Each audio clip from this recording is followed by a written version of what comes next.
जलालुद्दीन नसर ज़ैनब का बड़ा भाई था और इमामा गायबाना तौर पर उससे वाकिफ थी। ज़ैनब उसकी क्लास फेलो थी और उससे इमामा का तारुफ वहीं मेडिकल कॉलेज में हुआ था। चंद माह में ही ये तारुफ अच्छी खासी दोस्ती में बदल गया।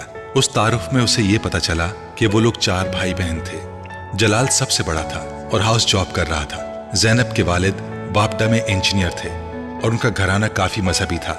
इस्लामाबाद से वापसी पर उसने ज़ैनब से नात पढ़ने वाले उस शख्स के बारे में पूछा। ज़ैनब, उस रात मैंने तुम्हें फोन किया तो कोई नात पढ़ रहा था, वो कौन था? उसने अपने लहजे को हद्दुल इम्कान नॉर्मल रखते हुए कहा, वो जलाल भाई थे। एक मुकाबले में हिस्सा लेने के लिए वो नात याद कर रहे थे। फोन कॉरिडोर में है और उनके कमरे का दरवाजा खुला था, इसलिए आवाज तुम तक पहुंच गई। ज़ैनब ने तफसील से बताया। बहुत अच्छी आवाज है उनकी। हाँ, आवाज तो बहुत अच्छी है उनकी। क़िरात तो नात से भी ज्यादा खूबसूरत करते हैं। बहुत से मुकाबलों में इनाम भी ले चुके हैं। अभी भी कॉलेज में एक मुकाबला होने वाला है, तुम उसमें उन्हें सुनना। ज़ैनब तब ये नहीं जानती थी कि इमामा किस मजहब की थी। वो जिस तरह पर्दे का ख्याल रखती थी, ज़ैनब का ख्याल था कि वो किसी मजहबी घराने से ताल्लुक रखती है। खुद ज़ैनब भी खासे मजहबी घराने से ताल्लुक रखती थी और चादर ओढ़ा करती थी।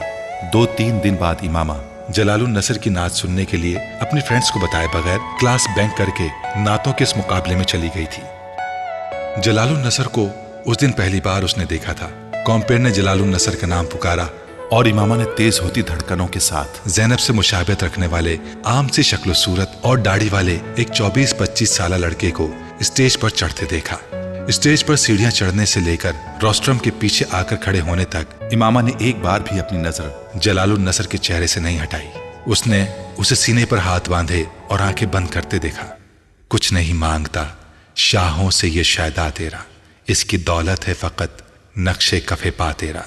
इमामा को अपने पूरे वजूद में एक लहर सी दौड़ती महसूस हुई। हॉल में मुकम्मल खामोशी थी और सिर्फ उसकी खूबसूरत आवाज गूंज रही थी। वो किसी सहरज़दा मामूल की तरह बैठी उसे सुनती रही। उसने कब नात खत्म की, कब वो स्टेज से उतरकर वापस हुआ, मुकाबले का नतीजा क्या निकला, उसके बाद किस किसने नात पढ़ी, किस वक्त सारे स्टूडेंट वहां से गए और किस वक्त हॉल खाली हो गया, इमामा को पता ही नहीं चला। बहुत देर बाद उसे यकदम होश आया था। उस वक्त अपने इर्द गिर्द देखने पर उसे एहसास हुआ कि वो हॉल में अकेली बैठी थी। मैंने कल तुम्हारे भाई को नात पढ़ते सुना, इमामा ने अगले दिन ज़ैनब को बताया। अच्छा, उन्हें पहला इनाम मिला है। ज़ैनब ने उसकी बात पर मुस्कुराकर उसे देखा। बहुत खूबसूरत नात पढ़ी थी उन्होंने। कुछ देर की खामोशी के बाद इमामा ने फिर उस मौजू पर बात की। हाँ, वो बचपन से नातें पढ़ते आ रहे हैं। इतने क़िरात और नातों के मुकाबले जीत चुके हैं कि अब तो उन्हें खुद भी उनकी तादाद याद नहीं। ज़ैनब ने तफाखुर से कहा, उनकी आवाज़ बहुत खूबसूरत है। इमामा ने फिर कहा, हाँ खूबसूरत तो है, मगर सारी बात उस मोहब्बत और अकीदत की है जिसके साथ वो नात पढ़ते हैं। उन्हें हुजूर सल्लल्लाहु अलैहि वसल्लम से इश्क है, इतनी मोहब्बत जिसकी कोई हद नहीं। क़िरात और नात के अलावा उन्होंने कभी कोई और चीज नहीं पढ़ी। हालांकि स्कूल और कॉलेज में उन्हें बहुत मजबूर किया जाता रहा, मगर उनका एक ही जवाब होता कि मैं जिस जबान से हजरत मोहम्मद सल्लल्लाहु अलैहि वसल्लम का कसीदा पढ़ता हूँ, उस जबान से किसी और शख्स का कसीदा नहीं पढ़ सकता। मोहब्बत तो हम भी हुजूर सल्लल्लाहु अलैहि वसल्लम से करते हैं, मगर जैसी भाई करते हैं वैसी मोहब्बत तो हम में से कोई भी नहीं कर सकता। पिछले 10 सालों में एक बार भी उन्होंने नमाज कज़ा नहीं की। हर माह एक कुरान पढ़ते हैं। तुम तो नात की तारीफ कर रही हो, अगर उनसे तिलावत सुन लो तो वो बड़े फख्र से बता रही थी। इमामा चुपचाप उसे देख रही थी। उसने ज़ैनब से उसके बाद कुछ नहीं पूछा। अगले दिन वो सुबह कॉलेज जाने के लिए तैयार होने के बजाय अपने बिस्तर में घुसी रही। जवेरिया ने खासी देर के बाद भी उसे बिस्तर से बरामद ना होते देखकर झंझोड़ा, उठ जाओ इमामा, कॉलेज नहीं जाना क्या? देर हो रही है। नहीं, आज मुझे कॉलेज नहीं जाना। इमामा ने दोबारा आंखें बंद कर ली। क्यों? जवेरिया कुछ हैरान हुई। मेरी तबीयत ठीक नहीं है, इमामा ने कहा। आंखें तो बहुत सुर्ख हो रही हैं तुम्हारी, रात को सोई नहीं तुम? नहीं, नींद नहीं आई, और अब प्लीज मुझे सोने दो। इमामा ने उसे किसी और सवाल से बचने के लिए कहा।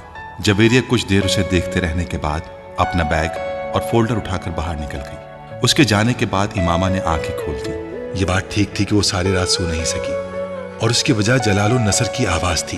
वो अपने जहन को उस आवाज के अलावा और कहीं भी फोकस नहीं कर पा रही थी। जलालुन नसर, उसने जेरे लब उसका नाम दोहराया। आखिर उसकी आवाज क्यों मुझे इस कदर अच्छी लग रही है कि मैं अपने जहन से नहीं निकाल पा रही। उसने उलझे हुए जहन के साथ बिस्तर से निकलते हुए सोचा। वो अपने कमरे की खुली हुई खिड़की में आकर खड़ी हो गई। मेरे भाई की आवाज में सारी तासीर हजरत मोहम्मद सल्लल्लाहु अलैहि वसल्लम के इश्क की वजह से है। उसके कानों में ज़ैनब की आवाज गूंजी। آواز میں تاثیر اور عشق۔ اس نے بے چینی سے پہلو بدلا، سوز، گداز، لوچ، مٹھاس، آخر کیا تھا اس کی آواز میں؟ وہ اٹھ کر کھڑکی سے باہر دیکھنے لگی۔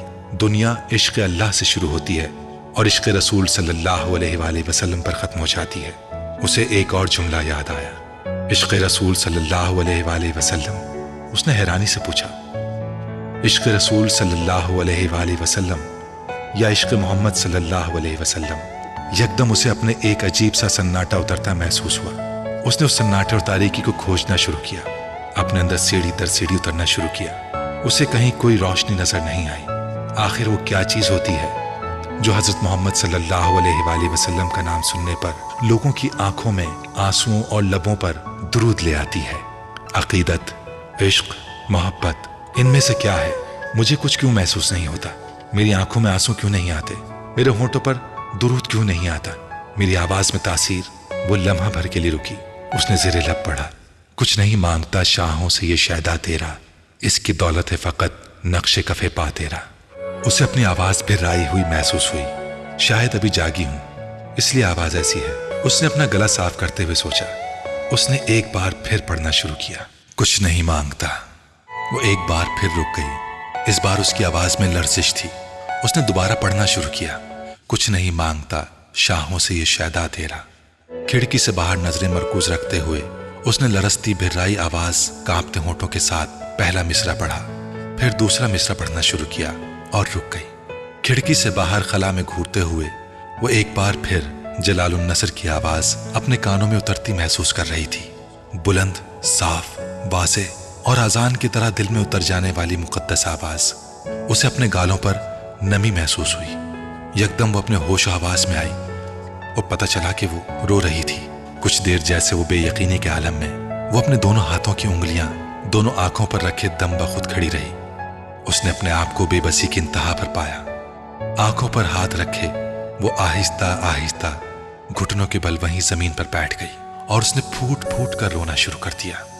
انسان کے لیے سب سے مشکل مرحلہ وہ ہوتا ہے جب اس کا دل کسی چیز کی گواہی دے رہا ہو مگر اس کی زبان خاموش ہو، جب اس کا دماغ چلا چلا کر کسی چیز کی صداقت کا اقرار کر رہا ہو مگر اس کے ہونٹ ساکت ہوں۔ امامہ ہاشم کی بھی اپنی زندگی اسی مرحلے پر آن پہنچی تھی۔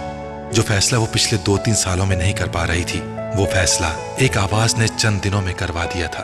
یہ جانے، یہ کھوجے، یہ پرکھے بغیر کہ آخر لوگ کیوں حضرت محمد صلی اللہ علیہ وآلہ وسلم سے اتنی عقیدت رکھتے ہیں؟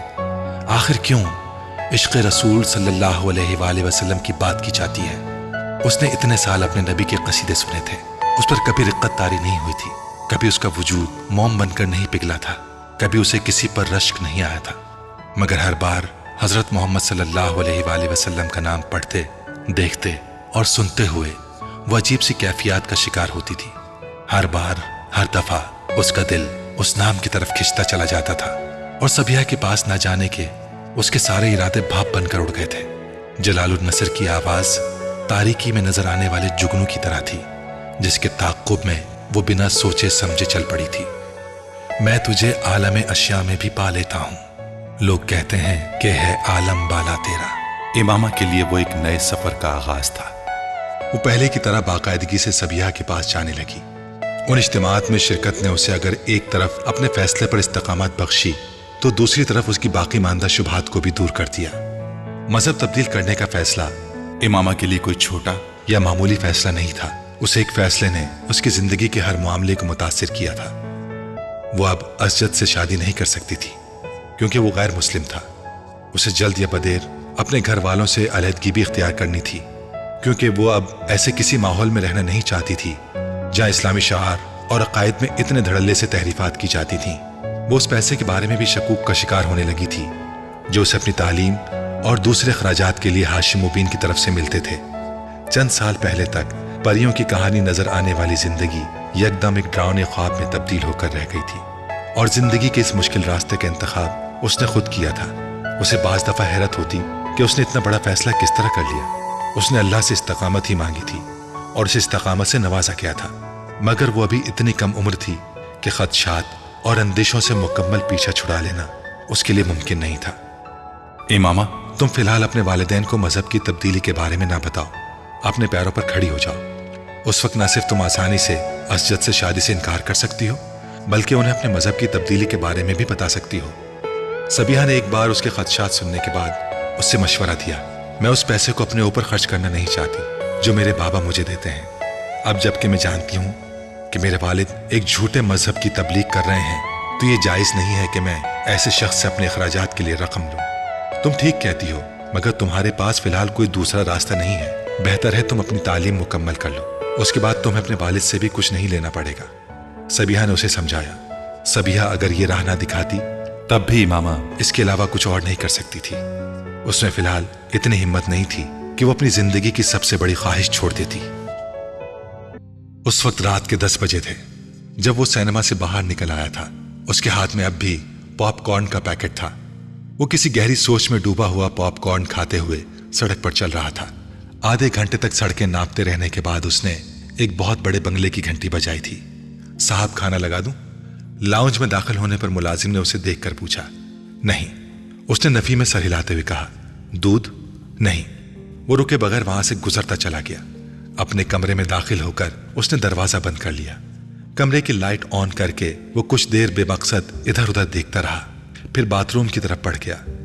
शेविंग किट निकालकर उसके अंदर एक रेजर ब्लेड निकाल लिया और उसे लेकर बेडरूम में आ गया। अपने बेड पर बैठकर उसने साइड टेबल पर पड़ा हुआ लैंप जला लिया और बेडरूम की ट्यूबलाइट बंद कर दी। रेजर ब्लेड के ऊपर मौजूद रैपर को उतारकर वो कुछ देर लैंप की रोशनी में उसकी तेज धार को देखता रहा। फिर उसने ब्लेड के साथ अपने दाएं हाथ की कलाई की रग को एक झटके से काट दिया। उसके मुंह से एक सिसकी निकली और फिर उसने होंठ भींच लिए। वो अपनी आंखों को खुला रखने की कोशिश कर रहा था। उसकी कलाई बेड से नीचे लटक रही थी और खून की धार अब सीधा कारपेट पर गिरकर उसमें जज्ब हो रही थी। उसका जहन जैसे किसी गहरी खाई में जा रहा था। फिर उसने कुछ धमाके सुने। तारीकी में जाता हुआ जहन एक बार फिर झमाके के साथ रोशनी में आ गया। शोर अब बढ़ता जा रहा था। वो फौरी तौर पर शोर की वजह नहीं समझ पा रहा था। उसने एक बार फिर अपनी आंखें खोल दी, मगर वो किसी चीज को समझ नहीं पा रहा था। वो सो रही थी जब हड़बड़ाकर उठ बैठी।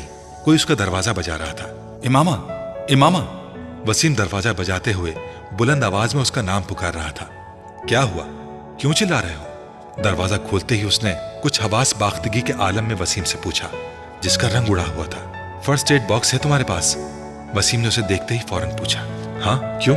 वो मजीद परेशान हुई। बस उसे लेकर मेरे साथ आ जाओ। वसीम ने कमरे के अंदर दाखिल होते हुए कहा। क्या हुआ? उसके पैरों के नीचे से जैसे जमीन खिसकने लगी। चूचू ने फिर खुदकुशी की कोशिश की है। अपनी कलाई काट ली है उसने। मुलाजिम आया हुआ है नीचे उसका। मेरे साथ चलो। इमामा ने बेइख्तियार इत्मीनान भरा सांस लिया। तुम्हारे दोस्त को मेंटल हॉस्पिटल में होना चाहिए, जिस तरह की हरकत करता फिरता है। इमामा ने नागवारी से अपने बेड पर पड़ा हुआ दुपट्टा ओढ़ते हुए कहा। मैं तो इसे देखते ही भाग आया हूं। अभी वो होश में था। उसने मुड़कर इमामा को बताया। वो दोनों अब उसके पीछे सीढ़ियां उतर रहे थे। तुम उसे हॉस्पिटल ले जाते। इमामा ने आखिरी सीढ़ी पर पहुंचकर कहा।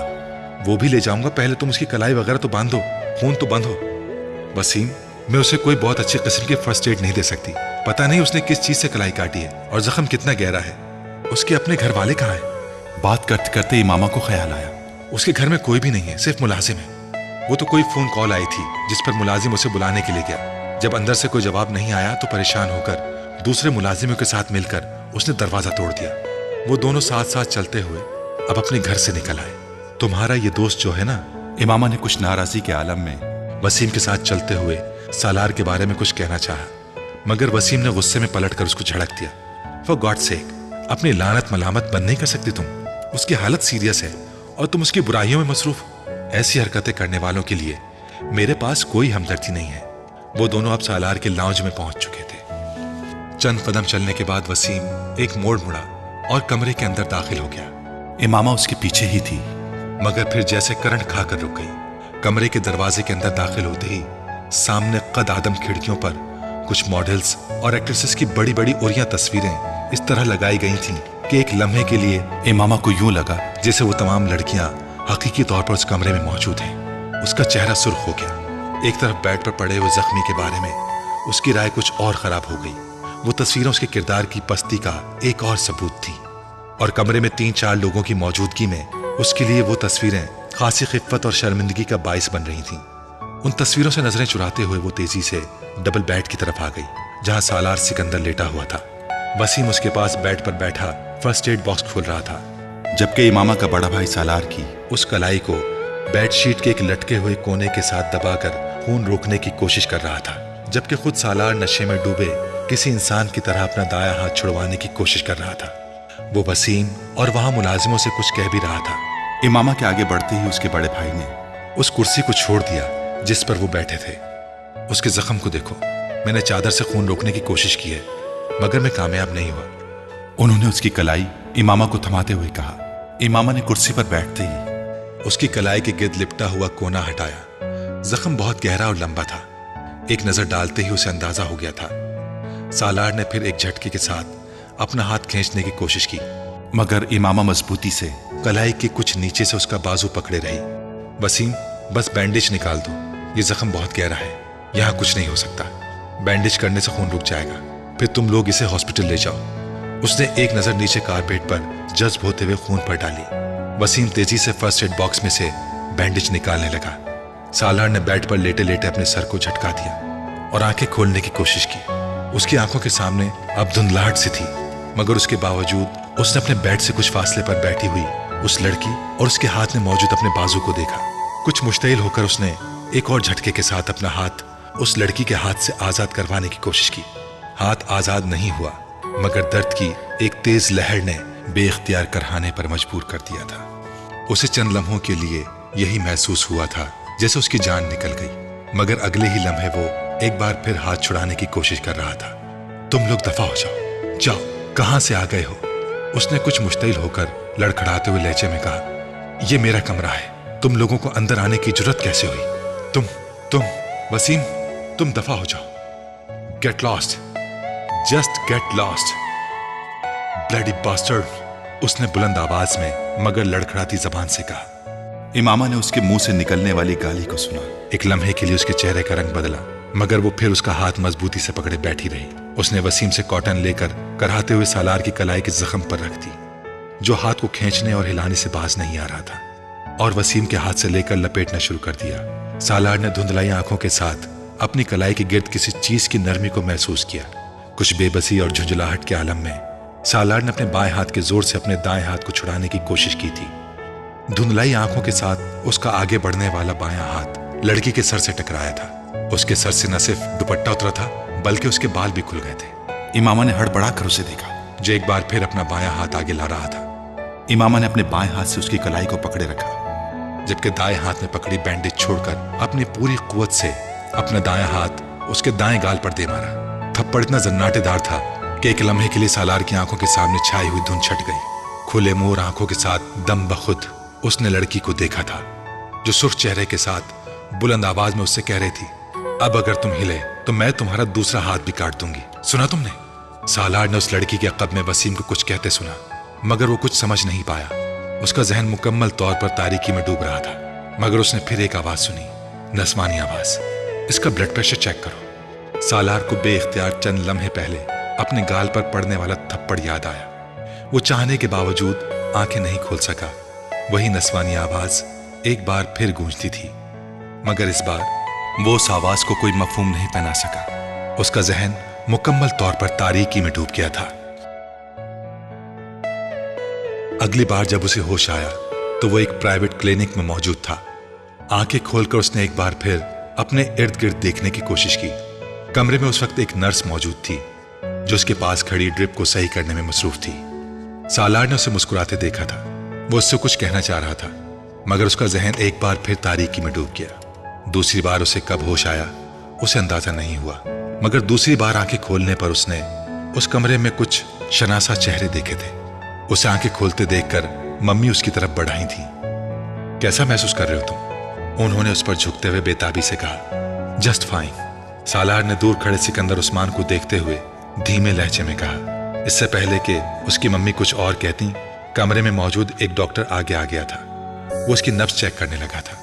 डॉक्टर ने इंजेक्शन लगाने के बाद एक बार फिर उसे ड्रिप लगाई। सालार ने कुछ बेजारी के साथ ये कार्रवाइयां देखी। ड्रिप लगाने के बाद वो सिकंदर उस्मान और उसकी बीवी से बातें करने लगा। सालार उस गुफ्तगू के दौरान छत को घूरता रहा। फिर कुछ देर बाद डॉक्टर कमरे से निकल गया। कमरे में अब बिल्कुल खामोशी थी।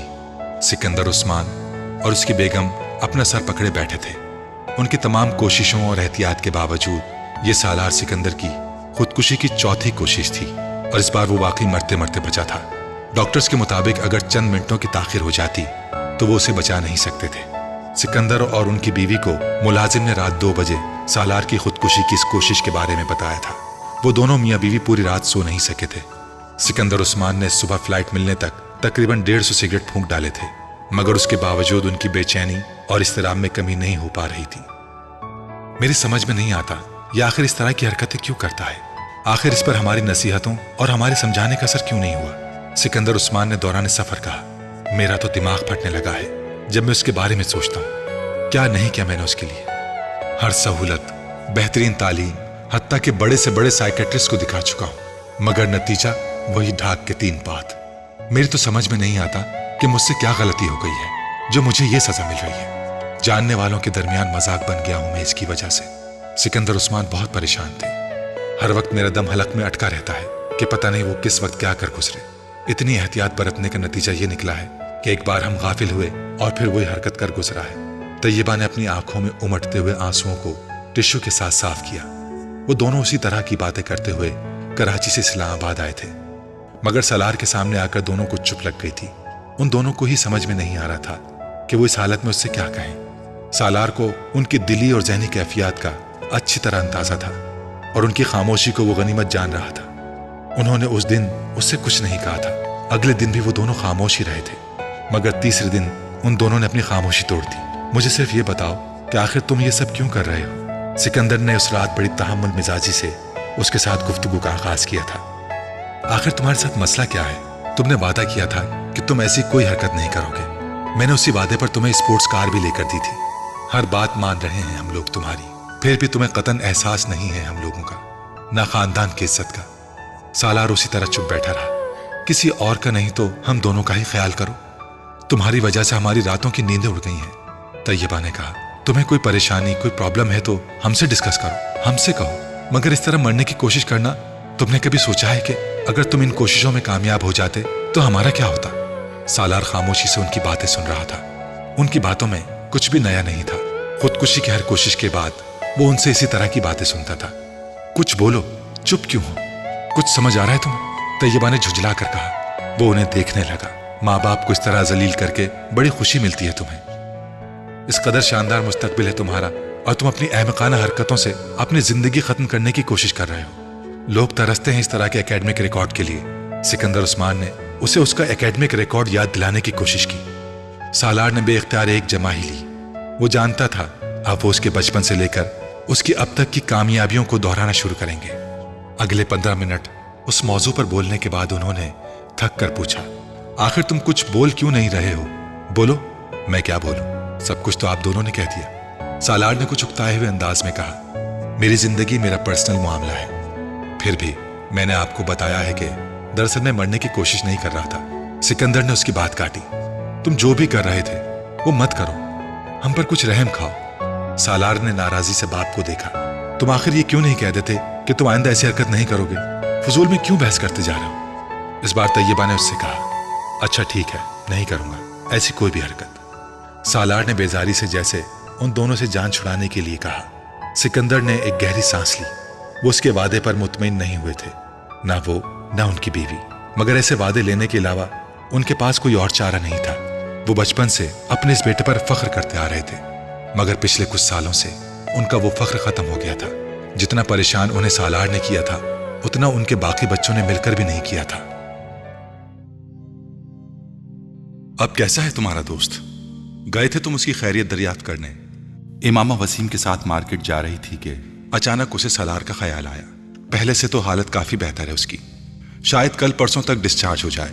वसीम ने उसे सालार के बारे में तफसीलात से आगाह किया। तुम चलोगी वापसी पर उसको देखने। वसीम को अचानक ख्याल आया। मैं?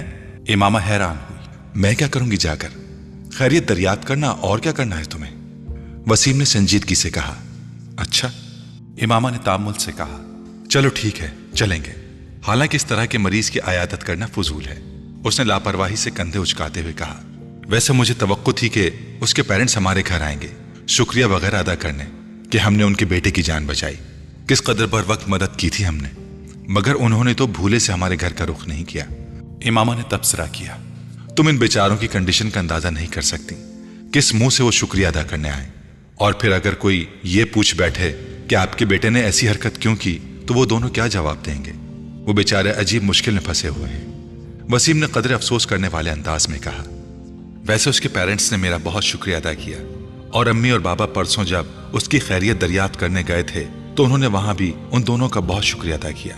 یہ تو امی اور بابا کی سمجھداری تھی کہ انہوں نے ان سے کوئی سوال نہیں کیا سالار کے بارے میں، ورنہ تو ادھر بھی خاصی خفت کا سامنا کرنا پڑتا۔ وسیم نے گاڑی موڑتے ہوئے کہا، مگر آخر تمہارے اس دوست کا مسئلہ کیا ہے؟ کیوں بیٹھے بٹھائے اس طرح کی احمقانہ حرکتیں کرنے لگتا ہے؟ امامہ نے پوچھا، تم مجھ سے اس طرح پوچھ رہی ہو جیسے وہ مجھے سب کچھ بتا کر یہ سب کچھ کرتا ہے۔ مجھے کیا پتا وہ کس لیے کرتا ہے یا کیوں کرتا ہے؟ تمہارا اتنا گہرا دوست ہے، تم پوچھتے کیوں نہیں اس سے؟ اتنا گہرا بھی نہیں ہے کہ ایسی باتوں کے بارے میں وہ مجھے بتانے لگے، اور ویسے بھی میں کیوں کرے دوں گا؟ ہوگا اس کا کوئی مسئلہ؟ تو پھر بہتر نہیں ہے کہ تم ایسے دوستوں سے کچھ فاصلے پر رہو، ایسے لوگوں سے دوستی اچھی نہیں ہوتی۔ اگر کل کو تم نے بھی اس طرح کی حرکتیں شروع کر دی تو؟ ویسے تم نے اس دن جو حرکت کی تھی وہ اگر اسے یاد رہی تو ہماری دوستی میں خود ہی خاصا فرق آ جائے گا۔ وسیم نے کچھ جتانے والے انداز میں کہا، میں نہیں سمجھتی کہ اسے وہ تھپڑ یاد ہوگا، صحیح طور پر ہوش میں تو نہیں تھا۔ تم نے ذکر کیا اس سے اس بارے میں؟ امامہ نے پوچھا۔ نہیں، مجھ سے کہا تو نہیں، مگر ہو سکتا ہے کہ اسے یاد ہو۔ تم نے اچھا نہیں کیا تھا، اس نے حرکت ہی ایسی کی تھی، ایک تو اپنا ہاتھ کھینچ رہا تھا، دوسرے گالیاں دے رہا تھا، اور اوپر سے میرا دوپٹہ بھی کھینچ لیا۔ اس نے دوپٹہ نہیں کھینچا تھا، اس کا ہاتھ لگا تھا۔ وسیم نے سالار کا دفاع کرتے ہوئے کہا، جو بھی تھا اس وقت تو مجھے بہت غصہ آیا تھا، مگر بعد میں مجھے بہت افسوس ہوا تھا، اور میں نے تو اللہ کا شکر ادا کیا کہ وہ بچ گیا۔ اگر کہیں وہ مر جاتا تو مجھے تو بہت ہی پچھتاوا ہوتا اپنے اس تھپڑ کا۔ امامہ نے قدر معذرت خواہانہ انداز میں کہا، چلو تم آج جا رہی ہو تو معذرت کر لینا۔ وسیم نے مشورہ دیا۔ کیوں ایکسکیوز کروں؟ ہو سکتا ہے اسے کچھ یاد ہی نہ ہو، پھر میں خواہ گڑھے مردے اکھاڑوں، اسے یاد دلاؤں کہ میں نے اس کے ساتھ کیا کیا تھا۔ امامہ نے فوراً کہا، اور فرض کرو اسے سب کچھ یاد ہوا تو کیا ہوگا؟ وہ کون سا ہمارا رشتہ دار ہے کہ اس سے تعلقات خراب ہو جائیں گے یا میل جول میں فرق پڑے گا؟ امامہ نے لاپرواہی سے جواب دیا۔ شاپنگ کرنے کے بعد وسیم اسے کلینک لے آیا جہاں سالار زیر علاج تھا۔ وہ دونوں جس وقت اس کمرے میں داخل ہوئے اس وقت وہ سوپ پینے میں مصروف تھا۔ سالار نے وسیم کے ساتھ آنے والی لڑکی کو دیکھا اور فوراً پہچان لیا تھا، اگرچہ اس رات اس حالت میں وہ اسے شناخت نہیں کر سکا، مگر اس وقت اسے دیکھتے ہی وہ اسے پہچان گیا تھا۔ اپنی ممی سے یہ بات وہ پہلے ہی جان چکا تھا کہ وسیم کی بہن نے اسے فرسٹ ایڈ دی تھی، مگر اسے وہ فرسٹ ایڈ یاد نہیں تھی، بس وہ زناٹے دار تھپڑ یاد تھا جو اس رات اسے پڑا تھا۔ اس لیے امامہ کو دیکھتے ہی وہ سوپ پیتے پیتے رک گیا۔ اس کی چپتی ہوئی نظروں سے امامہ کو اندازہ ہو گیا کہ اسے یقیناً اس رات ہونے والے واقعات کسی نہ کسی حد تک یاد تھے۔ رسم علیک سلیک کے بعد اس کی ممی امامہ کا شکریہ ادا کرنے لگی، جبکہ سالار نے سوپ پیتے ہوئے گہری نظروں سے اسے دیکھا۔ وسیم سے اس کی دوستی کو کئی سال گزر چکے تھے اور اس نے وسیم کے گھر میں امامہ کو بھی کئی بار دیکھا تھا، مگر اس سے پہلے کبھی توجہ نہیں دی تھی۔ اس دن پہلی بار وہ اس پر قدر تنقیدی انداز میں غور کر رہا تھا۔ اس کے دل میں امامہ کے لیے تشکر یا احسان مندی کے لیے کوئی جذبات نہیں تھے۔ اس کی وجہ سے اس کے سارے پلان کا بیڑا غرق ہو گیا تھا۔ امامہ اس کی ممی سے گفتگو میں مصروف تھی، مگر وہ وقتاً فوقتاً اپنے اوپر پڑنے والی اس کی نظروں سے بھی واقف تھی۔ زندگی میں پہلی بار اسے کسی کی نظریں اتنی بری لگی تھیں۔ ایک لمحے کے لیے اس کا دل چاہا وہ اٹھ کر وہاں سے بھاگ جائے۔ سالار کے بارے میں اس کی رائے اور بھی خراب ہو گئی تھی۔ وہ اپنے اس تھپڑ کے لیے معذرت کے ارادے سے وہاں آئی تھی، مگر اس وقت اس کا دل چاہا اسے 2-4 اور تھپڑ لگا دے۔ تھوڑی دیر وہاں بیٹھنے کے بعد فوراً ہی واپس جانے کے لیے اٹھ کھڑی ہوئی، اور واپس جاتے ہوئے اس نے سالار کے ساتھ الیک سلیک کا تکلف بھی نہیں کیا تھا۔ وہ صرف اس کی ممی کے ساتھ دعا سلام کے بعد سالار کی طرف دیکھے بغیر باہر نکل آئی تھی، اور باہر آ کر اس نے سکون کا سانس لیا تھا۔ اس طرح کے دوست بنائے ہوئے ہیں تم نے؟ اس نے باہر نکلتے ہی وسیم سے کہا، جس نے کچھ حیرانی سے اسے دیکھا۔ کیوں؟ اب کیا ہوا؟ اسے دیکھنے تک کی تمیز نہیں ہے، اس بات کا احساس تک نہیں ہے کہ میں اس کے دوست کی بہن ہوں اور اس کے دوست کے ساتھ اس کے کمرے میں موجود ہوں۔ وسیم اس کی بات پر کچھ خفیف سا ہو گیا۔ یہ آدمی اس قابل نہیں کہ اس کی عیادت کے لیے جایا جائے، اور تم اس سے میل جول بند کر دو۔ اچھا ٹھیک ہے، میں محتاط رہوں گا، اب تم بار بار اس بات کو نہ دہراؤ۔ وسیم نے موضوع گفتگو بدلنے کی کوشش کرتے ہوئے کہا۔ امامہ دانستہ طور پر خاموش ہو گئی، مگر سالار اس کے ناپسندیدہ افراد کی لسٹ میں شامل ہو چکا تھا۔ ایک اتفاق ہی تھا कि वो उन दिनों कुछ छुट्टियां गुजारने इस्लामाबाद आई हुई थी, वरना शायद सालार से उसका इतना करीबी और इतना नापसंदीदा तारुफ और ताल्लुक कभी पैदा ना होता। इस्लाम कबूल करने के बाद उसने पहली बार जलालुन नसर को तब करीब से देखा जब एक दिन वो चारों कॉलेज के लॉन में बैठी गुफ्तगू में मसरूफ थी। वो वहां किसी काम से आया। रस्मी से अलग सलेक के बाद वो ज़ैनब के साथ चंद कदम दूर जाकर खड़ा हुआ था। इमामा उसके चेहरे से नजरें नहीं हटा सकी। एक अजीब सी मुसर्रत और खुशी का एहसास उसे घेरे में ले रहा था। वो चंद मिनट ज़ैनब से बात करने के बाद वहीं से चला गया। इमामा उसकी पुश्त पर नजरें जमाए उस वक्त तक उसे देखती रही जब तक वो नजरों से ओझल नहीं हो गया। उसके इर्द गिर्द बैठी उसकी फ्रेंड्स क्या बातें कर रही थीं, उसे उस वक्त उसका कोई एहसास नहीं था। जब वो उसकी नजरों से ओझल हुआ तो एकदम जैसे दोबारा अपने माहौल में वापस आ गई। जलालुन नसर से उसकी दूसरी मुलाकात ज़ैनब के घर पर हुई थी। उस दिन वो कॉलेज से वापसी पर ज़ैनब के साथ उसके घर आई थी। ज़ैनब कुछ दिनों से उन सबको अपने यहाँ आने के लिए कह रही थी। बाकी सबने कोई ना कोई बहाना बना दिया था, मगर इमामा उस दिन उसके साथ उसके घर चली आई थी। उसके घर आकर उसे अजीब से सुकून का एहसास हुआ था। शायद उसकी वजह जलालुन नसर से उस घर की निस्बत थी। वो ड्राइंग रूम में बैठी हुई थी और ज़ैनब चाय तैयार करने के लिए किचन में गई थी। जब जलाल ड्राइंग रूम में दाखिल हुआ, इमामा को वहां देखकर कुछ चौंक सा गया। शायद उसे इमामा को वहां देखने की तवक्को नहीं थी। अस्सलाम वालेकुम, क्या हाल है आपका? जलाल ने शायद इस तरह बेधड़क अंदर दाखिल होने पर अपनी झेप मिटाने के लिए कहा। इमामा ने रंग बदलते चेहरे के साथ उसका जवाब दिया। ज़ैनब के साथ आई हैं आप? उसने पूछा। जी। ज़ैनब कहाँ है? मैं दरअसल उसको ढूंढते हुए यहाँ आ गया। मुझे पता नहीं था कि उसकी कोई दोस्त यहाँ मौजूद है।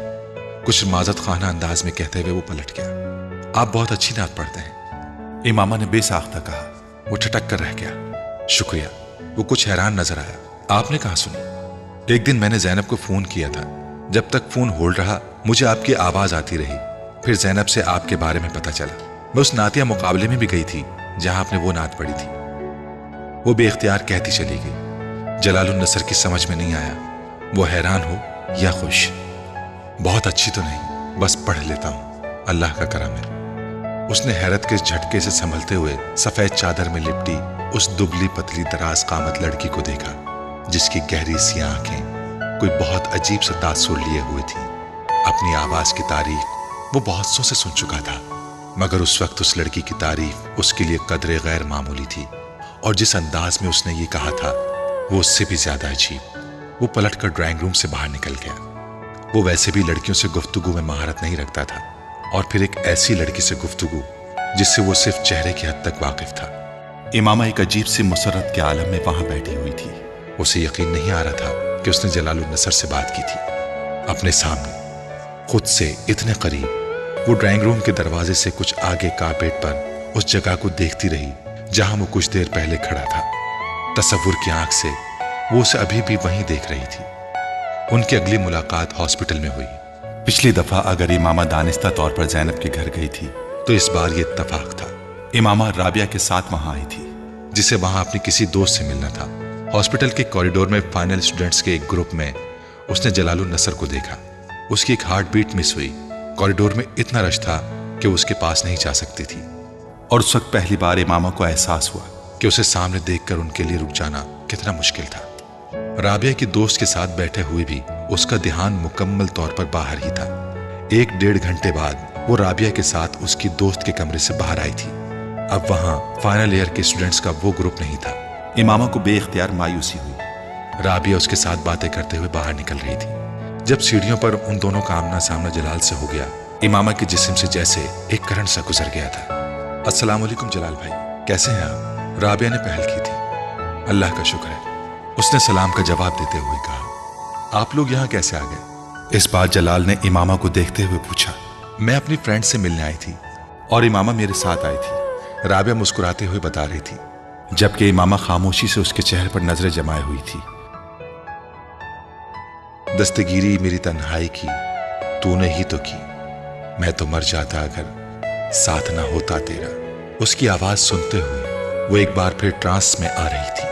उसने बहुत कम लोगों को इतने शुस्ता लहजे में उर्दू बोलते हुए सुना जिस लहजे में वो बात कर रहा था।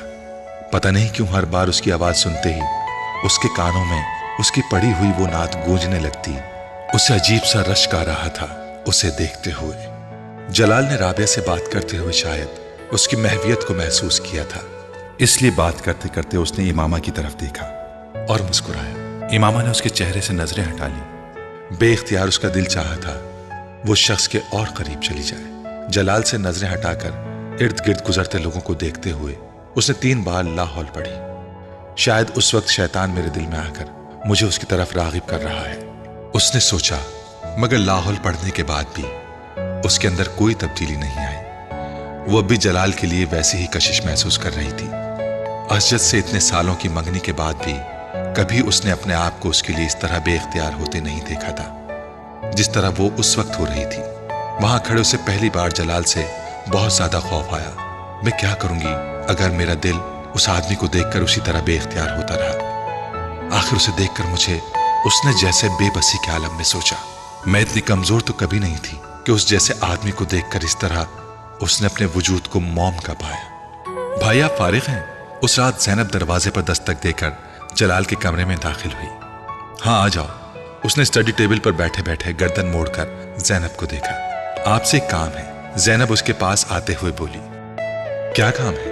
आप एक कैसेट में अपनी आवाज में कुछ नाते रिकॉर्ड कर दें, ज़ैनब ने कहा। जलाल ने हैरत से उसकी फरमाइश सुनी। किस लिए? वो मेरी दोस्त है इमामा, उसको आपकी आवाज बहुत पसंद है, इसलिए उसने मुझसे फरमाइश की और मैंने हामी भर ली, ज़ैनब ने तफसील बताई। जलाल इस फरमाइश पर मुस्कुराया। इमामा से कुछ दिन पहले होने वाली मुलाकात उसे याद आ गई। ये वही लड़की है ना जो उस दिन यहाँ आई थी? जलाल ने सरसरी अंदाज में पूछा। हाँ वही लड़की है, इस्लामाबाद से यहाँ आई है। इस्लामाबाद से? हॉस्टल में रह रही है? जलाल ने कुछ दिलचस्पी लेते हुए पूछा। जी हॉस्टल में रह रही है। काफी अच्छा खानदान है उसका, बहुत बड़े इंडस्ट्रियलिस्ट हैं उसके फादर। मगर इमामा से मिलकर जरा महसूस नहीं होता। ज़ैनब ने बेइख्तियार इमामा की तारीफ की। काफी मजहबी लगती है। मैंने 1-2 बार तुम्हारे साथ कॉलेज में भी देखा था। कॉलेज में भी चादर ओढ़ी होती है उसने। यहाँ कॉलेज की आबो हवा का अभी तक असर नहीं हुआ उस पर, जलाल ने कहा। भाई उसकी फैमिली भी खासी मजहबी है, क्योंकि वो जब से यहाँ आई है उसी तरह की है। मेरा ख्याल है काफी कंजर्वेटिव लोग हैं, लेकिन ये जरूर है कि उसकी फैमिली खासी तालीम याफ्ता है। न सिर्फ भाई बल्कि बहनें भी। ये घर में सबसे छोटी है, ज़ैनब ने तफसील बताते हुए कहा। तो फिर आप कब रिकॉर्ड करके देंगे? ज़ैनब ने पूछा। तुम कल ले लेना, मैं रिकॉर्ड कर दूंगा, जलाल ने कहा। वो सर हिलाते हुए कमरे से निकल गई। जलाल कुछ देर सोच में डूबा रहा, फिर दोबारा उस किताब की तरफ मुतवज्जे हो गया जिसे वो पढ़ रहा था। उनकी अगली मुलाकात लाइब्रेरी में हुई। इस बार इमामा उसे वहां मौजूद देखकर बेइख्तियार उसकी तरफ चली गई। रस्म अलग सलग के बाद इमामा ने कहा, मैं आपका शुक्रिया अदा करना चाहती थी। जलाल ने हैरानी से उसे देखा। किस लिए? उस कैसेट के लिए जो आपने रिकॉर्ड करके भिजवाई थी, जलाल मुस्कुराया। नहीं, उसकी जरूरत नहीं। मुझे अंदाजा नहीं था कि कभी कोई मुझसे ऐसी फरमाइश कर सकता है। आप बहुत खुशकिस्मत हैं, इमामा ने मध्यम आवाज में उसे देखते हुए कहा। मैं? किस हवाले से? जलाल ने एक बार फिर हैरान होते हुए पूछा। हर हवाले से। आपके पास सब कुछ है। आपके पास भी तो बहुत कुछ है। वो जलाल की बात पर अजीब से अंदाज में मुस्कुराई। जलाल को शुबा हुआ कि उसकी आंखों में कुछ नमी नमूदार हुई थी, मगर वो यकीन से नहीं कह सकता था। वो अब नजरें झुकाए हुए थी। पहले कुछ भी नहीं था, अब वाकई सब कुछ है, जलाल ने मध्यम आवाज में उसे कहते सुना। वो ना समझने वाले अंदाज में उसे देखने लगा। आप इतनी मोहब्बत से रसूल सल्लल्लाहु अलैहि वसल्लम का नाम लेते हैं तो मैं सोचती हूँ कि मैंने अपनी बात अधूरी छोड़ दी। जलाल खामोशी से उसकी बात मुकम्मल होने का इंतजार करता रहा। मुझे आप पर रश्क आता है। चंद लम्हे बाद वो आहिस्ता से बोली। सब लोगों को तो इस तरह की मोहब्बत नहीं होती जैसी मोहब्बत आपको हजरत मोहम्मद सल्लल्लाहु अलैहि वसल्लम से है। हो भी जाए तो हर कोई इस तरह मोहब्बत का इजहार नहीं कर सकता कि दूसरे भी रसूल सल्लल्लाहु अलैहि वसल्लम की मोहब्बत में गिरफ्तार होने लगे। मोहम्मद सल्लल्लाहु अलैहि वसल्लम को भी आपसे बड़ी मोहब्बत होगी। उसने नजरें उठाई। उसकी आंखों में कोई नमी नहीं थी। शायद मुझे वहम हुआ था, जलाल ने उसे देखते हुए सोचा। ये मैं नहीं जानता। अगर ऐसा हो तो मैं वाकई बहुत खुशकिस्मत इंसान हूं। मैं तो सिर्फ ये जानता हूं कि मुझे वाकई हुजूर अकरम सल्लल्लाहु अलैहि वसल्लम से बड़ी मोहब्बत है। मुझ जैसे लोगों के लिए इतना ही काफी है। हर एक को अल्लाह इस मोहब्बत से नहीं नवाजता। वो बड़ी रसानियत से कह रहा था। इमामा उसके चेहरे से नजरें नहीं हटा सकी। اسے کبھی کسی شخص کے سامنے اس طرح احساس کمتری نہیں ہوا تھا جس طرح کا احساس کمتری وہ جلال النصر کے سامنے محسوس کرتی تھی۔ شاید میں بھی نعت پڑھ لوں، شاید میں بھی بہت اچھی طرح اسے پڑھ لوں، مگر میں جلال النصر کبھی نہیں ہو سکتی، کبھی نہیں بن سکتی۔ کبھی میری آواز سن کر کسی کا وہ حال نہیں ہو سکتا جو جلال النصر کی آواز سن کر ہوتا ہے۔ وہ لائبریری سے نکلتے ہوئے مسلسل مایوسی کے عالم میں سوچ رہی تھی۔ جلال النصر سے ہونے والی چند ملاقاتوں کے بعد امامہ نے پوری کوشش کی تھی کہ وہ دوبارہ کبھی اس کا سامنا نہ کرے، نہ اس کے بارے میں سوچے، نہ زینب کے گھر جائے۔ حتیٰ کہ اس نے زینب کے ساتھ اپنے تعلقات کو بھی اپنی طرف سے بہت محدود کرنے کی کوشش کی تھی۔ اس کی ہر حفاظتی تدبیر برے طریقے سے ناکام ہوتی گئی۔ ہر گزرتے دن کے ساتھ امامہ کی بے بسی میں اضافہ ہوتا جا رہا تھا، اور پھر اس نے گھٹنے ٹیک دیے تھے۔ اس آدمی میں کوئی چیز ایسی ہے جس کے سامنے میری ہر مزاحمت دم توڑتی جاتی ہے، اور شاید اس کا یہ اعتراف ہی تھا جس نے اسے ایک بار پھر جلال کی طرف متوجہ کر دیا تھا۔ پہلے اس کے لیے اس کی بے اختیاری لاشعوری تھی، پھر اس نے شعوری طور پر جلال کو اسجد کی جگہ دے دی۔ آخر کیا برائی ہے اگر میں اس شخص کا ساتھ چاہوں جس کی آواز مجھے بار بار اپنے پیغمبر صلی اللہ علیہ وآلہ وسلم کی طرف لوٹنے پر مجبور کرتی ہے؟ میں کیوں اس شخص کے حصول کی خواہش نہ کروں جو حضرت محمد صلی اللہ علیہ وآلہ وسلم سے مجھ سے بھی زیادہ محبت رکھتا ہے؟ کیا مذائقہ ہے اگر میں اس شخص کو اپنا مقدر بنائے جانے کی دعا کروں جس کے لیے میں انس رکھتی ہوں اور جس کے کردار سے میں واقف ہوں؟ اگر میں یہ چاہوں کہ میں جلال النصر کے نام سے شناخت پاؤں، اس واحد آدمی کے نام سے جسے سنتے جسے دیکھتے مجھے اس پر رشک آتا ہے، اس کے پاس ہر دلیل ہر توجہ موجود تھی۔ بہت غیر محسوس طور پر وہ ہر اس جگہ جانے لگی جہاں جلال کے پائے جانے کا امکان ہوتا، اور وہ اکثر وہاں پایا جاتا۔ وہ زینب کو اس وقت فون کرتی جب جلال گھر پر ہوتا، کیونکہ گھر پر ہوتے ہوئے فون ہمیشہ وہی ریسیو کرتا۔ دونوں کے درمیان چھوٹی موٹی گفتگو رفتہ رفتہ طویل ہونے لگی، پھر وہ ملنے لگے۔ جویریہ، رابعہ یا زینب، تینوں کو امامہ اور جلال کے ان بڑھتے ہوئے تعلقات کے بارے میں پتہ نہیں تھا۔ جلال اب ہاؤس جاب کر رہا تھا، امامہ اکثر اس کے ہاسپٹل جانے لگی۔ باقاعدہ اظہار محبت نہ کرنے کے باوجود وہ دونوں اپنے لیے ایک دوسرے کے جذبات سے واقف تھے۔ جلال جانتا تھا کہ امامہ اسے پسند کرتی تھی، اور یہ پسندیدگی عام نوعیت کی نہیں تھی۔ خود امامہ بھی یہ جان چکی تھی کہ جلال اس کے لیے کچھ خاص قسم کے جذبات محسوس کرنے لگا ہے۔ جلال اس قدر مذہبی تھا کہ اس نے کبھی اس بات کا تصور بھی نہیں کیا تھا کہ وہ کسی لڑکی کی محبت میں گرفتار ہو جائے گا۔ نہ صرف یہ کہ وہ محبت کرے گا بلکہ اس طرح اس سے ملا کرے گا، مگر یہ سب کچھ بہت غیر محسوس انداز میں ہوتا گیا۔ اس نے کبھی زینب سے اس بات کا ذکر نہیں کیا کہ اس کے اور امامہ کے درمیان کسی خاص نوعیت کا تعلق ہے۔ اگر وہ یہ انکشاف کر دیتا تو زینب اسے یقیناً امامہ کی اسجد کے ساتھ طے شدہ نسبت سے آگاہ کر دیتی۔ بہت شروع میں ہی وہ امامہ کی ایسی کسی نسبت کے بارے میں جان لیتا تو وہ امامہ کے بارے میں بہت محتاط ہو جاتا، پھر کم از کم امامہ کے لیے اس حد تک انوالو ہونے کا سوال ہی پیدا نہیں ہوتا جس حد تک وہ ہو چکا تھا۔ ان کے درمیان ہونے والی ایسی ہی ایک ملاقات میں امامہ نے اسے پرپوز کیا تھا۔ اسے امامہ کی جرت پر کچھ حیرانی ہوئی تھی، کیونکہ کم از کم وہ خود بہت چاہنے کے باوجود ابھی یہ بات نہیں کہہ سکا تھا۔ آپ کا ہاؤس جاب کچھ عرصے میں مکمل ہو جائے گا، اس کے بعد آپ کیا کریں گے؟ امامہ نے اس دن اس سے پوچھا تھا۔ اس کے بعد میں اسپیشلائزیشن کے لیے باہر جاؤں گا، جلال نے بڑی سہولت سے کہا۔ اس کے بعد واپس آؤں گا اور اپنا ہاسپٹل بناؤں گا۔ آپ نے اپنی شادی کے بارے میں سوچا ہے؟ اس نے اگلا سوال کیا تھا۔ جلال نے حیران مسکراہٹ کے ساتھ اسے دیکھا تھا۔ امامہ، شادی کے بارے میں ہر ایک ہی سوچتا ہے، آپ کس سے کریں گے یہ طے کرنا بھی باقی ہے۔ امامہ چند لمحے خاموش رہی۔ مجھ سے شادی کریں گے؟ جلال دم بخود اسے دیکھنے لگا۔ اسے امامہ سے اس سوال کی توقع نہیں تھی۔ آپ کو میری بات بری لگی ہے؟ امامہ نے اسے گم سم دیکھ کر پوچھا۔ وہ یکدم جیسے ہوش میں آ گیا۔ نہیں، ایسا نہیں ہے، اس نے بے اختیار کہا۔ یہ سوال مجھے تم سے کرنا چاہیے تھا۔ تم مجھ سے شادی کرو گی؟ ہاں، امامہ نے بڑی سہولت سے کہا۔ اور آپ؟ میں ہاں، آف کورس، تمہارے علاوہ میں کسی اور سے شادی کر سکتا ہوں۔ اس نے اپنے جملے پر امامہ کے چہرے پر ایک چمک آتے دیکھی۔ میں ہاؤس جاب ختم کرنے کے بعد اپنے ماں باپ کو تمہارے ہاں بھیجوں گا۔ وہ اس بار جواب میں کچھ کہنے کے بجائے چپ سی ہو گئی۔ جلال، کیا ایسا ہو سکتا ہے کہ میں آپ سے اپنے گھر والوں کی مرضی کے بغیر شادی کر لوں؟ جلال اس کی بات پر ہکا بکا رہ گیا۔ کیا مطلب؟ ہو سکتا ہے میرے پیرنٹس اس شادی پر تیار نہ ہوں۔ کیا تم نے اپنے پیرنٹس سے بات کی ہے؟ نہیں۔ تو پھر تم یہ بات کیسے کہہ سکتی ہو؟ क्योंकि मैं अपने पेरेंट्स को अच्छी तरह जानती हूं। उसने रसानियत से कहा। जलाल एकदम कुछ परेशान नजर आने लगा। इमामा, मैंने कभी सोचा ही नहीं कि तुम्हारे पेरेंट्स को हम दोनों की शादी पर कोई एतराज हो सकता है। मैं तो समझ रहा था कि ऐसा नहीं होगा, मगर ऐसा हो सकता है। आप मुझे सिर्फ ये बताएं कि क्या आप इस सूरत में मुझसे शादी कर लेंगे? जलाल कुछ देर खामोश बैठा रहा। इमामा इस तरह आपके आलम में उसे देखती रही। कुछ देर बाद जलाल ने अपनी खामोशी को तोड़ा। हाँ, मैं तब भी तुमसे ही शादी करूंगा। मेरे लिए यह मुमकिन नहीं कि मैं अब किसी दूसरी लड़की से शादी कर सकूं। मैं कोशिश करूंगा कि तुम्हारे पेरेंट्स इस शादी पर रजामंद हो जाएं, लेकिन अगर वो नहीं होते तो फिर हमें उनकी मर्जी के बगैर शादी करनी होगी। क्या आपके पेरेंट्स इस शादी पर रजामंद हो जाएंगे? हाँ, मैं उन्हें मना लूंगा। वो मेरी बात नहीं टालते, जलाल ने फखरी अंदाज में कहा। वो हलू की आवाज पर पलटी। उससे चंद कदम के फासले पर सालार खड़ा था। वो अपने उसी बेढंगी हुलिये में था।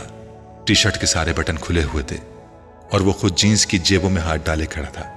एक लम्हे के लिए इमामा की समझ में नहीं आया कि वो किस तरह के रद्द-ए-अमल का इजहार करे। सालार के साथ तैमूर भी था। आओ, उस लड़की से मिलवाता हूं तुम्हें। सालार ने इमामा को किताबों की दुकान पर देखा तो करीब चला आया। तैमूर ने गर्दन मोड़कर देखा और हैरानी से कहा, उस चादर वाली से? हाँ। सालार ने कदम बढ़ाए। ये कौन है? तैमूर ने पूछा। ये वसीम की बहन है, सालार ने कहा। वसीम की? मगर तुम इससे क्यों मिल रहे हो? वसीम और उसकी फैमिली तो खासी कंजर्वेटिव है, इससे मिलकर क्या करोगे? तैमूर ने इमामा पर दूर से एक नजर डालते हुए कहा। पहली बार नहीं मिल रहा हूं, पहले भी मिल चुका हूं। बात करने में क्या हर्ज है? सालार ने उसकी बात सुनी अनसुनी करते हुए कहा। इमामा ने मैगजीन हाथ में पकड़े पकड़े एक नजर सालार को और एक नजर उसके साथ खड़े लड़के को देखा जो तकरीबन सालार जैसे हुलिये में ही था। How are you? सालार ने उसे अपनी तरफ मुतवज्जा देखकर कहा। फाइन।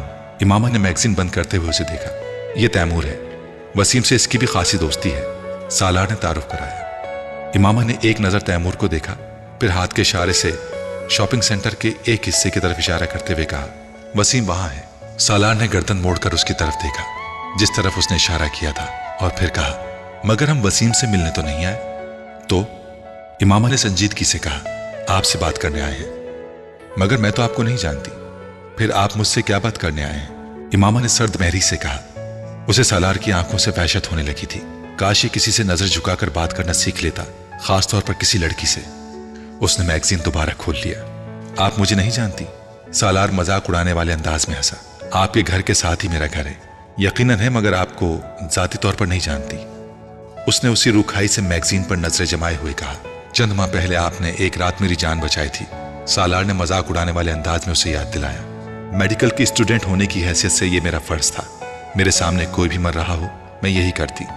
अब मुझे एक्सक्यूज करें, मैं कुछ मसरूफ हूं। सालार उसके कहने के बावजूद टस से मस नहीं हुआ। तैमूर ने उसके बाजू को हौले से खींचकर चलने का इशारा किया। शायद उसे वसीम के हवाले से इमामा का लिहाज था, मगर सालार ने अपना बाजू छुड़ा लिया। मैं उस रात आपकी मदद के लिए शुक्रिया अदा करना चाहता था, हालांकि आपने मुझे प्रोफेशनल तरीके से ट्रीटमेंट नहीं दिया था। इस बार सालार ने संजीदगी से कहा। इमामा ने उसकी बात पर मैगजीन से नजरें हटाकर उसे देखा। आपका इशारा अगर उस थप्पड़ की तरफ है तो हाँ, वो बिल्कुल प्रोफेशनल नहीं था और मैं उसके लिए माजरत करती हूँ। मैंने उसे माइंड नहीं किया, मेरा इशारा उस तरफ नहीं था, सालार ने लापरवाही से कहा। मुझे तवक्को थी कि आप उस थप्पड़ को माइंड नहीं करेंगे, क्योंकि उसी के मुस्तहिक थे, एक नहीं 10। उसने जुमले का आधा हिस्सा जब्त कर लिया। वैसे आपका इशारा किस तरफ था? बेहद थर्ड क्लास तरीके से बैंडेज की थी आपने मेरी, और आपको प्रॉपर तरीके से ब्लड प्रेशर चेक करना नहीं आता, सालार ने लापरवाही से कहते हुए च्युइंगम की एक स्टिक अपने मुंह में डाली। इमामा के कान की लोएं सुर्ख हो गई। वो पलकें झपकाए बगैर उसे देखती रही। अफसोसनाक बात है कि एक डॉक्टर को ऐसे मामूली काम नहीं आते हों जो किसी भी आम आदमी को आते हैं। इस बार उसका अंदाज फिर मजाक उड़ाने वाला था। मैं डॉक्टर नहीं हूं, मेडिकल के इब्तिदाई सालों में हूं, पहली बात। और जहां तक अनप्रोफेशनल होने का ताल्लुक है तो अगली बार सही। आपने तो अभी इस तरह की कई कोशिशें करनी है।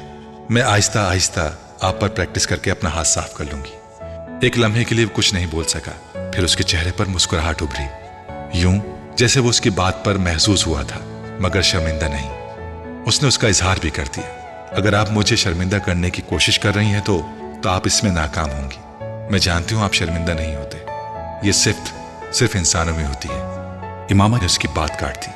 आपके ख्याल में मैं क्या हूं? सालार ने उसी अंदाज में कहा। पता नहीं, एक वेट इस बारे में आपको ज्यादा बेहतर गाइड कर सकेगा। वो इस बार उसकी बात पर हंसा। 2 पैरों पर चलने वाले जानवर को हर मेडिकल डिक्शनरी इंसान कहती है, और मैं 2 पैरों पर चलता हूं। रीछ से लेकर कुत्ते तक हर 4 पैरों वाला जानवर 2 पैरों पर चल सकता है, अगर उसे जरूरत पड़े या उसका दिल चाहे तो। मगर मेरे 4 पैर नहीं, और फिर मैं जरूरत के वक्त नहीं, हर वक्त ही 2 पैरों पर चलता हूं। सालार ने अजीब अंदाज में अपने लफ्जों पर जोर देते हुए कहा, यह आपकी खुशकिस्मती है कि आपके 4 पैर नहीं हैं, इसीलिए मैंने आपको वेट से मिलने को कहा। वो आपको आपकी खुसूसियत के बारे में सही बताएगा। इमामा ने सर्द आवाज में कहा। वो उसे जिच करने में वाकई कामयाब हो चुका था। वैसे जितनी अच्छी तरह से आप जानवरों के बारे में जानती हैं, आप एक बहुत अच्छी वेट साबित हो सकती हैं। आपके इल्म से खासा मुतासिर हुआ हूं मैं। इमामा के चेहरे की सुर्खी में कुछ और इजाफा हो गया। अगर आप मेरी वेट बन जाएं तो मैं आपके बताए हुए मशवरे के मुताबिक आप ही के पास आया करूंगा, ताकि आप मेरे बारे में रिसर्च करके मुझे बता सकें। सालार ने बड़ी संजीदगी से कहा। वो इसकी बात के जवाब में कुछ नहीं कह सकी, सिर्फ उसे देख कर रह गई। वो जरूरत से कुछ ज्यादा ही मुंह फट था, और ऐसे शख्स के साथ लंबी गुफ्तगू करना आ बैल मुझे मार के मुतरादिफ था, और वो ये हिमाकत कर चुकी थी। वैसे आप क्या फीस चार्ज करेंगी? वो बड़ी संजीदगी से पूछ रहा था। ये वसीम बता देगा। इमामा ने इस बार उसे धमकाने की कोशिश की। चलें ठीक है, मैं वसीम से पूछ लूंगा। इस तरह तो खासी आसानी हो जाएगी। वो उसकी धमकी को समझने के बावजूद मरऊब नहीं हुआ, और उसने इमामा को यह जता भी दिया। तैमूर ने एक बार फिर उसका बाजू पकड़ लिया। आओ सालार चलते हैं, मुझे एक जरूरी काम याद आ रहा है। उसने उजलत के आलम में सालार को अपने साथ तकरीबन घसीटने की कोशिश की, मगर सालार ने तवज्जो नहीं दी।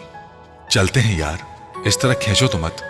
वो इस तरह कहते हुए एक बार फिर इमामा की तरफ मुतवज्जे हो गया। बहरहाल ये सब मजाक था। मैं वाकई आपका शुक्रिया अदा करने आया था।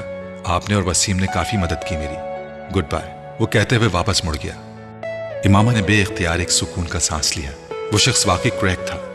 उसे हैरत हो रही थी कि वसीम जैसा शख्स कैसे उस आदमी के साथ दोस्ती रख सकता है। वो एक बार फिर मैगजीन के वर्क उलटने लगी। सालार आया था तुम्हारे पास? वसीम ने उसके पास आकर पूछा। दूर से सालार और तैमूर को देख लिया था। हाँ। इमामा ने एक नजर उसे देखा और एक बार फिर मैगजीन देखने लगी। क्या कह रहा था? वसीम ने कुछ तजस्सुस से पूछा। मुझे हैरत होती है कि तुमने उस जैसे शख्स के साथ दोस्ती कैसे कर ली। मैंने जिंदगी में इससे ज्यादा बेहुदा और बदतमीज लड़का नहीं देखा। इमामा ने उखड़े हुए लहजे में कहा। मेरा शुक्रिया अदा कर रहा था और साथ मुझसे कह रहा था कि मुझे बैंडेज तक ठीक से करनी नहीं आती, ना मैं ब्लड प्रेशर चेक कर सकती हूँ। वसीम के चेहरे पर मुस्कुराहट आई। उसको दफा करो, ये अकल से पैदल है। मेरा तो दिल चाह रहा था कि मुझे 2 हाथ और लगाऊं, उसके होश ठिकाने आ जाए। मुंह उठाकर अपने दोस्त को लेकर पहुंच गया यहाँ। भाई किसने कहा है तुमसे शुक्रिया अदा करने को? और मुझे तो वो दूसरा लड़का भी खासा बुरा लगा। वो कह रहा था कि तुम्हारी उसके साथ भी दोस्ती है। इमामा को अचानक याद आया। दोस्ती तो नहीं, बस जान पहचान है। वसीम ने वजाहत पेश की। तुम्हें ऐसे लड़कों के साथ जान पहचान रखने की भी जरूरत नहीं है। हुलिया देखा था तुमने उन दोनों का, न उन्हें बात करने की तमीज है, न लिबास पहनने का सलीका, और मुंह उठाकर शुक्रिया अदा करने आ गए हैं। बहरहाल तुम उससे मुकम्मल तौर पर कतई ताल्लुक कर लो। कोई जरूरत नहीं इस तरह के लड़कों से जान पहचान की भी तुम्हें। इमामा ने मैगजीन रखते हुए एक बार फिर उसे तंबीह की और फिर बाहर जाने के लिए कदम बढ़ा दिए। वसीम भी उसके साथ चलने लगा। मगर मैं एक बात पर हैरान हूं, ये जिस हालत में था उसे कैसे याद है कि मैंने उसकी बैंडेज अच्छी नहीं की थी या ब्लड प्रेशर लेने में मुझे दिक्कत हो रही थी? इमामा ने कुछ सोचते हुए कहा। मैं ये समझ रही थी कि ये ऐसे ही हाथ पांव झटक रहा है। मुझे ये अंदाजा नहीं था कि ये अपने इर्द गिर्द होने वाली चीजों को भी ऑब्जर्व कर रहा है। ऐसे बैंडेज वाकई खराब की थी तुमने, और अगर मैं तुम्हारी मदद ना करता तो ब्लड प्रेशर की रीडिंग लेना भी तुम्हें नहीं आती। कम से कम इस बारे में जो भी कह रहा था ठीक कह रहा था। वसीम ने मुस्कुराते हुए कहा। हाँ मुझे पता है, इमामा ने इतराफ करने के अंदाज में कहा, मगर मैं उस वक्त बहुत नर्वस थी। मैं पहली बार इस तरह की सूरत हाल का शिकार हुई थी। फिर उसके हाथ से निकलने वाला खून मुझे और खौफजदा कर रहा था, और ऊपर से उसका रवैया। किसी खुदकुशी करने वाले इंसान को इस तरह की हरकतें करते नहीं देखा था मैंने। और तुम डॉक्टर बनने जा रही हो, वो भी काबिल और नामवर डॉक्टर। नाकाबिले यकीन। वसीम ने तबसरा किया। अब कम से कम तुम इस तरह की बातें ना करो। इमामा ने एहतजाज किया।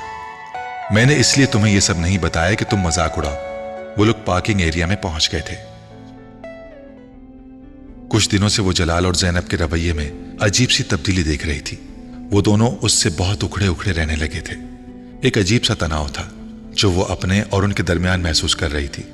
उसने 1-2 बार जलाल को हॉस्पिटल फोन किया, मगर हर बार उसे यही जवाब मिलता कि वो मसरूफ है। वो जैनब को अगर कॉलेज से लेने भी आता तो पहले की तरह उससे नहीं मिलता था। अगर मिलता भी तो सिर्फ रस्मी अलग सलेग के बाद वापस चला जाता। वो शुरू में उस तब्दीली को अपना वहम समझती रही, मगर फिर ज्यादा परेशान होने पर वो एक दिन जलाल के हॉस्पिटल चली आई। जलाल का रवैया बेहद सर्द था। इमामा को देखकर उसके चेहरे पर मुस्कुराहट तक नहीं आई। काफी दिन हो गए थे हमें मिले हुए, इसलिए मैं खुद चली आई। इमामा ने अपने सारे अंदेशों को झटकने की कोशिश करते हुए कहा, मेरी तो शिफ्ट शुरू हो रही है। इमामा ने हैरानी से उसे देखा। जैनब बता रही थी कि इस वक्त आपकी शिफ्ट खत्म होती है, मैं इसीलिए इस वक्त आई हूँ। वो एक लम्हे के लिए खामोश रहा, फिर उसने कहा, हाँ सही है, मगर आज मेरी कोई और मसरूफियत है। मैं उसका मुंह देखकर रह गई। जलाल, आप किसी वजह से मुझसे नाराज हैं? एक लम्हे के तवक्कुफ के बाद उसने कहा, नहीं, मैं किसी से नाराज नहीं हूं। जलाल ने उसे रूखाई से कहा कि आप 10 मिनट बाहर आकर मेरी बात सुन सकते हैं। जलाल कुछ देर उसे देखता रहा, फिर उसने अपना ओवरऑल अपने बाजू पर डाल लिया और कुछ कहे बगैर कमरे से बाहर निकल आया। बाहर जाते ही जलाल ने अपने रिस्ट वॉच पर एक नजर दौड़ाई। ये शायद उसके लिए बात शुरू करने का इशारा था। आप मेरे साथ इस तरह मिसबिहेव क्यों कर रहे हैं? क्या मिसबिहेव कर रहा हूं? जलाल ने अक्खड़ अंदाज में कहा, आप बहुत दिनों से मुझे इग्नोर कर रहे हैं। हाँ, कर रहा हूं। इमामा को तवक्को नहीं थी कि वो इतनी सफाई से इस बात का एतराफ करेगा। क्योंकि मैं तुमसे मिलना नहीं चाहता। वो कुछ लम्हों के लिए कुछ नहीं बोल सकी। क्यों? ये बताना जरूरी नहीं, उसने उसी तरह अक्खड़ अंदाज में कहा। मैं जानना चाहती हूं कि आपका रवैया एकदम क्यों तब्दील हो गया है। कोई ना कोई वजह तो होगी इसकी। इमामा ने कहा, हाँ वजह है, मगर मैं तुम्हें बताना जरूरी नहीं समझता।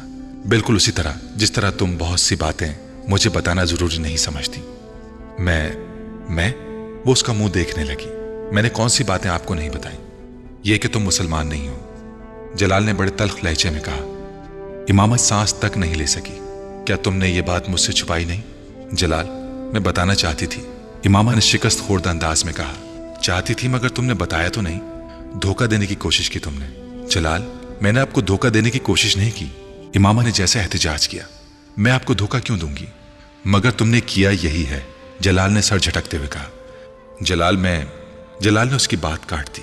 तुमने जानबूझकर मुझे ट्रैप किया। इमामा की आंखों में आंसू आ गए। ट्रैप किया? उसने जेर लब जलाल के लफ्जों को दोहराया। तुम जानती थी कि मैं पैगंबर सल्लल्लाहु अलैहि वसल्लम से इश्क करता हूं। वो शिकस्त खोरदा अंदाज में उसे देखती रही। शादी तो दूर की बात है, अब जब मैं तुम्हारे बारे में सब कुछ जान गया हूं तो मैं तुमसे कोई ताल्लुक नहीं रखना चाहता। तुम दोबारा मुझे मिलने की कोशिश मत करना, जलाल ने दो टोक अंदाज में कहा। जलाल, मैं इस्लाम कबूल कर चुकी हूं, उसने मध्यम आवाज में कहा। ओह कम ऑन, जलाल ने तहकीर आमेज अंदाज में अपना हाथ झटका। यहां खड़े खड़े तुमने मेरे लिए इस्लाम कबूल कर लिया। इस बार वो मजाक उड़ाने वाले अंदाज में हंसा। जलाल, मैं आपके लिए मुस्लिम नहीं हुई, आप मेरे लिए एक जरिया जरूर बने हैं। मुझे कई माह हो गए इस्लाम कबूल किए, और अगर आपको मेरी बात पर यकीन नहीं है तो मैं आपको सबूत दे सकती हूं। आप मेरे साथ चलें। इस बार जलाल कुछ उलझे हुए अंदाज में उसे देखने लगा। मैं मानती हूं मैंने आपकी तरफ पेशकदमी खुद की। आपके बकौल मैंने आपको ट्रैप किया। मैंने ट्रैप नहीं किया, मैं सिर्फ बेबस थी आपके मामले में। मुझे खुद पर काबू नहीं रहता था, आपकी आवाज की वजह से। आप जानते हैं, मैंने आपको बताया था, पहली बार आपको नात पढ़ते सुना तो मैंने क्या महसूस किया था। आपको अगर मेरे बारे में पहले ही ये सब कुछ पता चल जाता तो आप मेरे साथ यही सुलूक करते जो आप कर रहे हैं। मुझे सिर्फ इस बात का अंदेशा था जिसकी वजह से मैंने आपसे बहुत कुछ छुपाए रखा था। बाज बातों में इंसान को अपने ऊपर इख्तियार नहीं होता। मुझे भी आपके मामले में खुद पर कोई इख्तियार नहीं होता। उसने रंजीदगी से कहा, तुम्हारे घर वालों को इस बात का पता है? नहीं, मैं उन्हें नहीं बता सकती। मेरी मंगनी हो चुकी है। मैंने आपको इस बारे में भी नहीं बताया। वो एक लम्हे के लिए रुकी। मगर मैं वहां शादी नहीं करना चाहती। मैं आपसे शादी करना चाहती हूँ। मैं सिर्फ अपनी तालीम मुकम्मल होने का इंतजार कर रही हूँ, तब मैं अपने पैरों पर खड़ी हो जाऊंगी और फिर मैं आपसे शादी करूंगी। 4-5 साल बाद जब मैं डॉक्टर बन जाऊंगी तो शायद मेरे पेरेंट्स आपसे मेरी शादी पर इस तरह एतराज ना करें जिस तरह वो अब करेंगे। अगर मुझे ये खौफ ना हो कि वो मेरी तालीम खत्म करवा कर मेरी शादी असजद से कर देंगे तो शायद मैं उन्हें इस बात के बारे में बता देती कि मैं इस्लाम कबूल कर चुकी हूँ। मगर मैं अभी पूरी तरह उन पर डिपेंडेंट हूँ। मेरे हाथ बंधे हुए हैं। आप वो वाहिद रास्ता थे जो मुझे नजर आया। मुझे वाकई आपसे मोहब्बत है। फिर मैं आपको शादी की पेशकश ना करती तो और क्या करती? आप इस सूरत हाल का अंदाजा नहीं कर सकते जिसका सामना मैं कर रही हूँ। मेरी जगह पर होते तो आपको अंदाजा होता कि मैं झूठ बोलने के लिए कितनी मजबूर हो गई थी। जलाल कुछ कहे बगैर पास मौजूद लकड़ी की बेंच पर बैठ गया। वो अब मजीद परेशान नजर आ रहा था। इमामा ने अपनी आंखें पोंछ ली। क्या आपके दिल में मेरे लिए कुछ भी नहीं है? सिर्फ इसलिए मेरे साथ इन्वॉल्व हैं क्योंकि मैं आपसे मोहब्बत करती हूँ। जलाल ने उसके सवाल का जवाब देने के बजाय उससे कहा, इमामा बैठ जाओ, पूरा पेंडोरा बॉक्स खुल गया है मेरे सामने। अगर मैं तुम्हारी सूरत हाल का अंदाजा नहीं कर सकता तो तुम भी मेरी पोजीशन को नहीं समझ सकती। इमामा उससे कुछ फासले पर रखी बेंच पर बैठ गई। मेरे वालिदैन कभी गैर मुस्लिम लड़की से मेरी शादी नहीं करेंगे, कतई नजर इसके कि मैं उससे मोहब्बत करता हूं या नहीं। जलाल, मैं गैर मुस्लिम नहीं हूं, तुम अब नहीं हो, मगर पहले तो थी, और फिर तुम्हारा खानदान। मैं उन दोनों चीजों के बारे में कुछ नहीं कर सकती, इमामा ने बेबसी से कहा। जलाल ने जवाब में कुछ नहीं कहा। कुछ देर वो दोनों खामोश रहे। क्या आप अपने पेरेंट्स की मर्जी के बगैर मुझसे शादी नहीं कर सकते? कुछ देर बाद इमामा ने कहा, यह बहुत बड़ा कदम होगा। जलाल ने नफी में सर हिलाते हुए कहा, और बिलफर्जी काम करने का सोच भी लूं तो भी नहीं हो सकता। तुम्हारी तरह मैं भी अपने पेरेंट्स पर डिपेंडेंट हूं। जलाल ने अपनी मजबूरी बताई। मगर आप हाउस जॉब कर रहे हैं, चंद सालों में एस्टेब्लिश हो जाएंगे। इमामा ने कहा, मैं हाउस जॉब के बाद स्पेशलाइजेशन के लिए बाहर जाना चाहता हूं, और ये मेरे पेरेंट्स की माली मदद के बगैर नहीं हो सकता। स्पेशलाइजेशन के बाद ही वापस आकर अपनी प्रैक्टिस एस्टेब्लिश कर सकता हूं। 3-4 साल अपनी स्टडीज खत्म करने में भी लग जाएंगे। जलाल ने उसे याद दिलाया। फिर इमामा ने उसे मायूसी से देखा। फिर यह कि मुझे सोचने का वक्त हो, शायद मैं कोई रास्ता निकाल सकूं। तुम्हें छोड़ना नहीं चाहता, मगर मैं अपना करियर भी खराब नहीं कर सकता। मेरा प्रॉब्लम सिर्फ यह है कि मेरे पास कुछ भी नहीं है। जो कुछ है माँ बाप का है, और वो अपनी सारी जमा पूंजी मुझ पर खर्च कर रहे हैं, ये सोचकर कि मैं कल को उनके लिए कुछ करूंगा। वो बात करते करते रुका। क्या ऐसा नहीं हो सकता कि तुम्हारे वालिदैन अपनी मर्जी से तुम्हारी शादी मुझसे कर दें? इस सूरत में कम से कम मेरे वालिदैन को ये एतराज तो नहीं होगा कि तुमने अपने वालिदैन की मर्जी के खिलाफ उन्हें बताए बगैर मुझसे शादी की। वो जलाल का चेहरा देखने लगी। मैं नहीं जानती ऐसा हो सकता है या नहीं, मैं कुछ भी नहीं कह सकती।